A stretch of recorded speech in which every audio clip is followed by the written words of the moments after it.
Amerika Serikat mengancam akan membalas jika Korea Utara menyerang Korea Selatan atau Amerika Serikat dengan senjata nuklir. Serangan balasan itu disebut akan menjadi malapetaka bagi negeri Kim Jong-un karena bisa menyebabkan Pyongyang sangat menderita.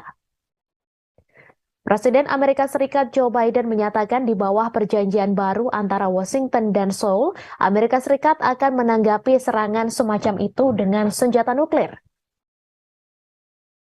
Berbicara bersama Biden, Presiden Korea Selatan Yoon Suk Yeol menyatakan bahwa perdamaian berkelanjutan di semenanjung Korea tidak terjadi secara otomatis.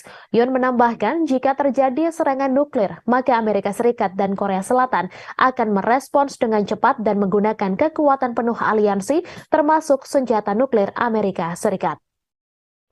Kata-kata Biden menggemakan kata-kata pendahulunya, Donald Trump, yang pada 2017 memperingatkan Korea Utara bahwa ia akan menanggapi dengan api dan amarah yang belum pernah dilihat dunia jika negara itu mengancam Amerika Serikat dengan senjata nuklir.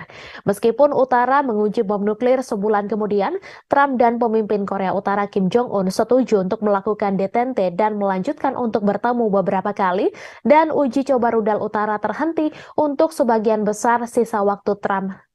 Tes-tes ini telah dimulai kembali dan ditingkatkan. Pyongyang telah menguji coba lebih dari 100 rudal sejak awal 2022 dan bulan ini menguji rudal balistik antar benua berbahan bakar padat pertama dan drone serangan bawah air berkemampuan nuklir. Para pejabat di Washington dan Seoul telah mengklaim sejak tahun lalu bahwa Korea Utara bersiap untuk uji coba senjata nuklir ketujuh di bawah tanah. Pendahulu Yoon, Moon Jae-in sebagian besar sejalan dengan kebijakan penjangkauan diplomatik Trump ke Kim. Bagaimanapun, Yoon telah mengambil sikap yang lebih keras terhadap tetangganya di utara. Dalam pidatonya pada bulan Januari, Yoon mengangkat kemungkinan pemerintahannya memperoleh senjata nuklir mereka sendiri, sesuatu yang diinginkan lebih dari 2/3 warga Korea Selatan, menurut jajak pendapat belakangan. Perjanjian yang ditandatangani pada Rabu kemarin telah mengakhiri gagasan tersebut karena menetapkan bahwa Seoul tidak akan mengejar persenjataan nuklirnya sendiri. Dikenal sebagai Deklarasi Washington, perjanjian tersebut meningkatkan pembagian informasi nuklir antara Amerika Serikat dan Korea dan menyediakan lebih banyak latihan militer bersama dan penyebaran kapal selam dan pembom Amerika Serikat yang bersenjata nuklir ke Korea Selatan secara bergiliran.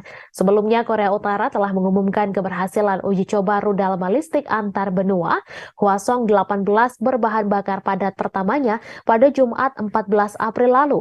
Uji coba ini merupakan tujuan utama dari rencana pemimpin tertinggi Korea Utara Kim Jong-un untuk mengembangkan persenjataan yang lebih canggih dan kuat. Tes terdeteksi pada Kamis 13 April oleh Korea Selatan dan Jepang yang secara singkat memerintahkan penduduk di Pulau Utara Hokkaido untuk mengungsi sebelum peringatan itu dicabut. Media pemerintah Korea Utara mengonfirmasi peluncuran rudal Hwasong-18 pada Jumat 14 April pagi. Acara tersebut diawasi oleh Kim Jong-un yang didampingi oleh putrinya yang masih kecil. Media itu menggambarkan uji coba tersebut sebagai keberhasilan yang ajaib.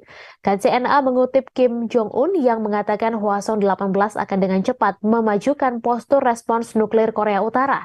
Kemudian rudal itu akan mendukung strategi militer agresif untuk mempertahankan nuklir untuk konfrontasi habis-habisan melawan para pesaingnya. Terima kasih sudah nonton. Jangan lupa like, subscribe, dan share ya.